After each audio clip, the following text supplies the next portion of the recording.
नमस्कार बाबू, स्वागत है आपका हमारे चैनल पर। ऑपरेशन सिंदूर की कामयाबी के बाद विपक्षी पार्टियों की छाती पे लगता है सांप लूट रहे हैं। लगातार कांग्रेस हो चाहे समाजवादी पार्टी हो, भारतीय जनता पार्टी पर तो सवाल उठा रही है, साथ ही साथ सेना के शौर्य पे भी सवाल उठा रही है।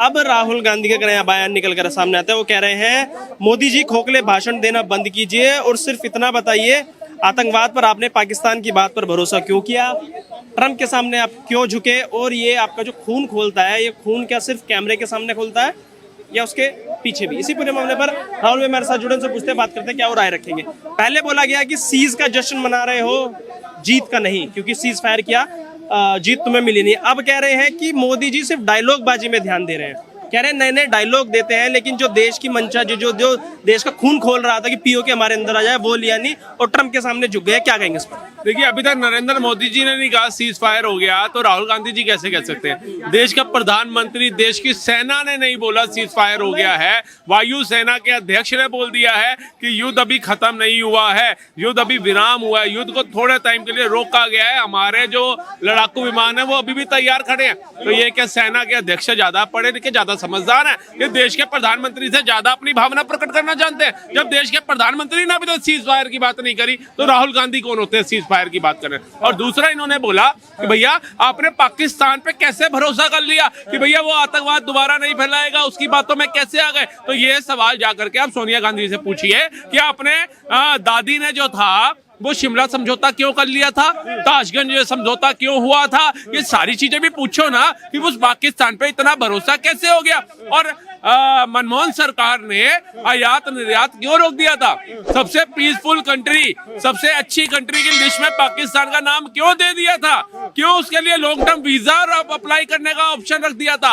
ये जरा सोनिया गांधी जी से पूछिए आप कि आपकी सरकार में पाकिस्तान के लोगों को लॉन्ग टर्म वीजा देना शुरू कर दिया। वो यहाँ वोटर आई कार्ड बनवा रहे थे, वो यहाँ पर वोट डालने का राइट ले रहे थे, वो यहाँ सरकारी नौकरियां पा रहे थे। इतना कैसे हो रहा था आपकी सरकार के रहते हुए? क्वेश्चन तो आपको अपनी सरकार से पूछने चाहिए, आप नरेंद्र मोदी से पूछ रहे हो। उनकी छाती पे ये सांप क्यों लेट रहे हैं? पहले तो उन्होंने बोला था कि हम कंधे से कंधा मिलाकर साथ में खड़े हुए हैं। अब लगातार सवाल पे सवाल किए जा रहे हैं कि भाई तुमने सीज फायर क्यों कर दिया, ट्रंप के सामने तुम झुक क्यों गए हो? समस्या क्या नजर आ रही है? अरे ट्रंप 2 बार पलटी मार गया, मोदी झुक जाएंगे? वो तब नहीं झुके थे। अमेरिका कह गया जब उसने कहा था रशिया से तेल मत लेना, उन्होंने रूबल में लेकर के दिखा दिया था और अमेरिका देखता रह गया था। उन्होंने राफेल लेकर के दिखा दिया, अमेरिका और राहुल गांधी देखता रह गया था। उन्होंने S-400 लेकर के दिखा दिया, अमेरिका और राहुल गांधी देखते रह गए थे। इनसे पूछिए, आप अंकल सोरेंस के पास जाइए, वो आपको शायद सही गाइड करते, लेकिन अभी तक तो उन्होंने गाइड किया नहीं। जिनकी पर्चियां पढ़ पढ़ करके आप भारत में देश विरोधी बातें करते हैं और पाकिस्तान के अंदर आप हीरो बन जाते हैं। लेकिन उनका कहना यह है कि पूरे देश को पता चलना चाहिए आखिरकार हुआ क्या है युद्ध में, क्योंकि उनकी नजरों में तो हमारे राफेल गिर गए हैं। उन्होंने कहा कि पाकिस्तान ने हमारे राफेल भी गिराए हैं, हमारे सैनिकों की भी सैनिक भी शहीद हुए हैं। तो कह रहे हैं छुपा रही है मोदी सरकार। देखिए छुपाया क्यों जा रहा है, बताओ। देखिए, हम भी नई पीढ़ी, नए युवा हैं, हमें भी हम 49 में, 50 में, 47 में पैदा नहीं हुए थे। हमारा भी बर्थ जो है 90 का है। तो प्लीज हम ये भी जानना चाहते हैं कि जब देश का बंटवारा हुआ तो कश्मीर जो था वो भारत का हिस्सा था।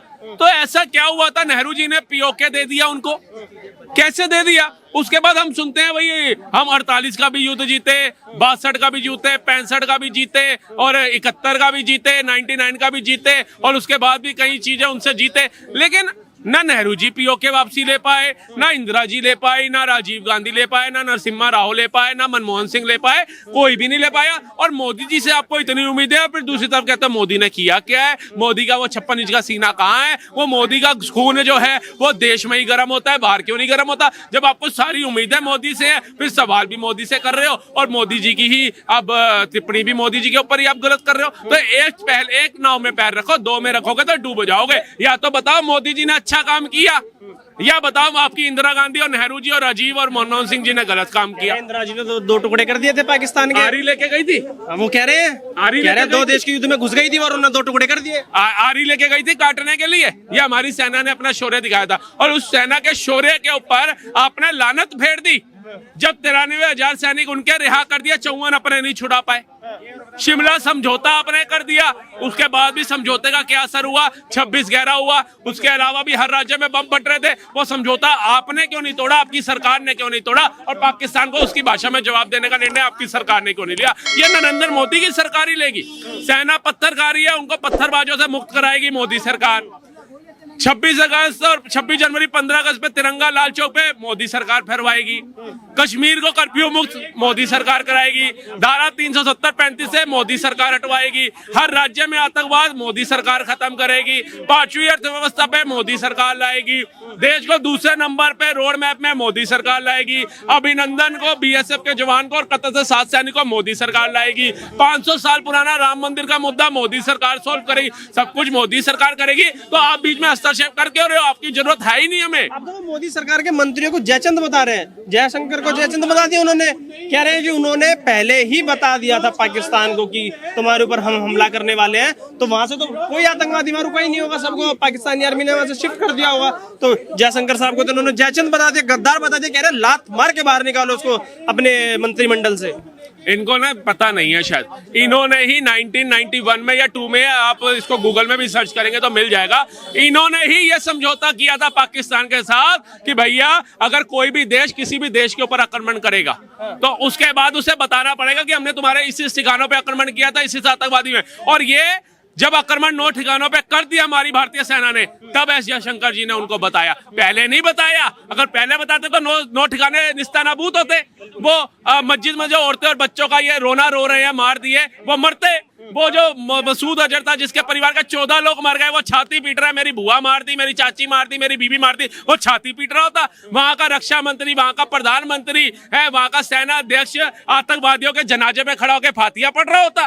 तो इससे बड़ा सबूत राहुल गांधी को क्या चाहिए? भैया एक बार अपने सबूत मांग लो अपनी माता जी से कि भारत के हो भी नहीं हो। भारत के हैं वो? कहाँ से है? ब्राह्मण, दत्तात्रेय। बाप फारसी है, दादा पारसी, ये कहाँ से दत्ते ब्राह्मण हो गए बताइए? कहाँ से हो गए मुझे बताइए। मैं तो कह रहा हूँ जाति जनगणना वाले इनके घर तो जाएंगे जब पूरे भारत की हो रही है।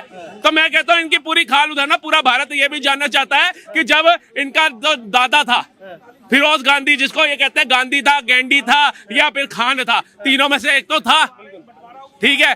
तुम्हारी इंदिरा गांधी जी पारसी हो गई या खान हो गई? राजीव गांधी को भी खान या पारसी होना चाहिए था। तुम दत्ते ब्राह्मण कहाँ से हो गए? कौन सी किताब तुमने पढ़ी है? कांग्रेस के मुख्यालय में छपती है क्या ये किताब? बताइए हमें कौन सी किताब में? मैं मेहता हूँ, मैं ब्राह्मण हूँ, अब मैं जाके बोलूं जी मैं तो सरदार हूँ जी, सिंह हूँ जी, मैं तो ईसाई हूँ जी, उस मेरे कहने से हो जाएगा? प्रमाण देना पड़ेगा ना। तो ये वो मूर्ख हैं जो खुद भी मूर्ख है और चमचों की हालत भी मूर्ख वाली कर रही है। बरगलाने वाली राजनीति क्यों की जा रही है? क्योंकि कह रहे हैं कि लगातार राजनीति, भाई राजनीति में बना रहना है। कह रहे हैं अब पहलगाम हुआ, ऑपरेशन सिंदूर चला, मोदी जी के होर्डिंग लगे हुए बड़े बड़े, बिहार इलेक्शन जीतने के लिए हर जगह होर्डिंग लगे हुए हैं इनके। एक बाप की 8 औलादें हैं, 8 की 8 तो संतुष्ट नहीं हो सकती ना। तो ये वो निकम्मी औलाद है जो भारत से ना पहले इनके दादा संतुष्ट थे, ना इनकी दादी संतुष्ट थी, ना पिता संतुष्ट है, ना ये संतुष्ट है। इन्होंने देश को काटने के अलावा एक उपलब्धि बताओ जो देश को जोड़ नहीं करी हो। कश्मीर इनके सामने 3 लाख कश्मीरी ब्राह्मण वहां से निकाल दिए गए, पड़ोसी कश्मीरी मुस्लिम उस समय बचाने नहीं आया। और आज ये एजेंडा फैला रहे हैं कि जब 28 लोगों को मारा तो कश्मीरी बचाने आ रहे थे। जो 3 घंटे टूरिस्ट इनके होटल में रहे उनको बचाने के लिए ये आ गए। जो 300 सालों तक इनके साथ कश्मीर में रहे उनको बचाने नहीं आ रहे। क्या दोहरी मानसिकता है भैया इनकी, क्या दोहरी मानसिकता है। उसके बाद कह रहे मैडम नींबू पानी पी लो, मैडम अमरूद खा लो, मैडम सेब खा लो। जिसका घरवाला मार दिया उसको तुम सेब खिला रहे हो, उनको तुम कैंपा पिला रहे हो। शर्म आनी चाहिए। यही अगर तुमने उस समय जब सेना को मारने के लिए पत्थर उठाए थे ना, वही पत्थर इन आतंकवादियों को मारने के लिए उठा लेते ना, तो शायद आज हर एक भारतवासी तुम्हारे को सैल्यूट कर रहा होगा। भैया आपने हमें समय दिया, बहुत बहुत शुक्रिया। क्या कहेंगे? राहुल गांधी लगातार सवाल पूछ रहे हैं, अब कह रहे 3 सवाल पूछे, कह रहे भाई तुम ट्रम्प के सामने क्यों झुके? दूसरा, मोदी जी सिर्फ कैमरे के सामने का खून उनका गर्म होता है, कैमरे के पीछे गर्म क्यों नहीं होता? और पाकिस्तान की बात पे भरोसा कैसे किया? कैसे सीज फायर कर लिया आपने?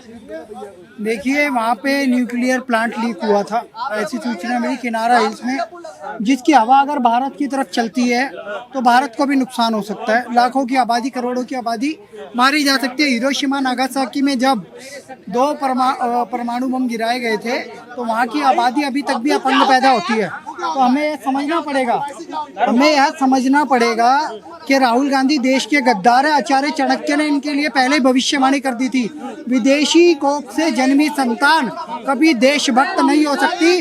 राहुल गांधी देश के गद्दार हैं और उन्होंने गद्दारी वाली भाषा बोली है। हमने पाकिस्तान के 9 आतंकी ठोक के 11 एयरबेस उड़ा दिए, किनारा उड़ा दिया, नूर खान बेस उड़ा दिया। सोचिए, पाकिस्तान अपनी पैंट में मूत रही है, वहाँ की सेना डर रहे हैं, कांप रहे हैं, वो व्यापारी सैनिक और आतंकी सैनिक।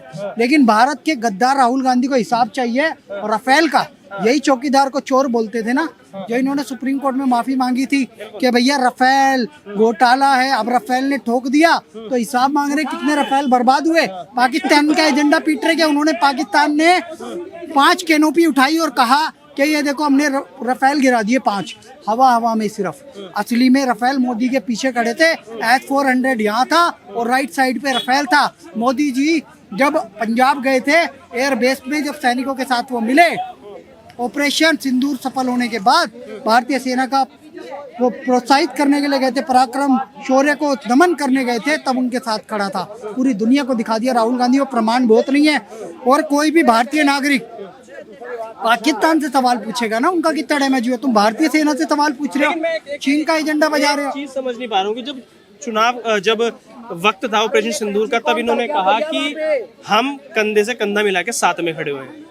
अब जैसे ही ऑपरेशन सिंदूर हो जाता है, सफल हो जाता है, उसके बाद अब वो सवाल पूछे, तो इसके पीछे की मंशा क्या नजर आती है? वो मोदी जी पे सरकार आरोप लगाते हैं कि वो राजनीति फायदा उठाने के लिए कर रहे हैं। आपको क्या लगता है, क्या लगा? इनके ही लोग विदेश में डेलीगेशन में गए हैं ना, शशि थरूर हो, चाहे और भी जो इनके नेता हैं, मनीष तिवारी हो या और हो, ये सब गए हैं ना, तो वो हिसाब दे देंगे, वो हिसाब दे देंगे अच्छे से। ये लोग ये बार बार भारतीय सेना से और मोदी जी से किस प्रकार का हिसाब मांग रहे हैं?